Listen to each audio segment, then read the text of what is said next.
Hi hello नमस्कार, मी प्रीती तुमच्या सर्वांचं खूप मनापासून स्वागत करते आपल्या या यूट्यूब चॅनलमध्ये.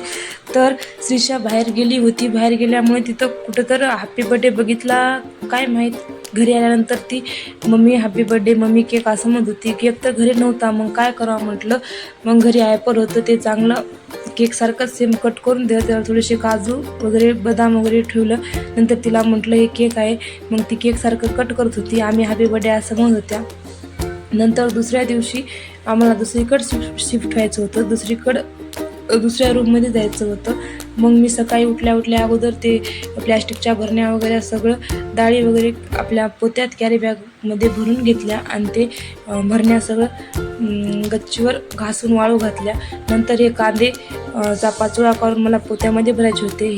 ह्या टाक्यामध्ये गहू होते. हे गहू अगोदरच मी उन्हाला टाकले होते. हे उन्हाला टाकल्यानंतर ते अगोदरच पोत्यामध्ये भरून घेतले. हे टाक्या रिकाम्या असल्यामुळे ह्याच्यात डाळीचे डबे वगैरे टाकले, जेणेकरून ते नेते वेळेस व्यवस्थित जावे, सांडू नये म्हणून. ह्या टाकीमध्ये ज्वारी होती. ही ज्वारी पण मला पोत्यामध्ये भरून घ्यायची होती, नेताना माणसाला सोपे जावं म्हणून. हे खूप पसारा पडला होता. इथं श्रीषाचे खेळणे पडले होते, ते पण मला पोत्यामध्ये भरायचे होते. आतरण वगैरे सगळं मला पोत्यात भरायचं होतं. कॉट आम्ही अगोदरच खोलला होता, ते पण फिट केलं नव्हतं आम्हाला जायचं म्हणून तसाच होता. शोकेस वगैरे हे न्यायचं होतं.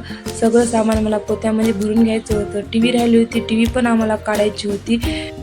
सगळं सामान नेल्यानंतर टी व्ही नंतर सगळ्याच्या शेवटी न्यायची होती, जेणेकरून टी व्हीला काही जमत नाही, कवटं फुटल वगैरे म्हणून सगळ्या शेवटी टी व्ही न्यायची होती.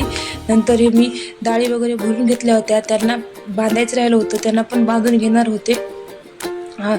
असा पसारा पडला होता. सगळं मला लवकर आवरायचं होतं. जास्त काय मला शूट करता आलं नाही. भेटू नेक्स्ट ब्लॉगमध्ये. चला बाय बाय.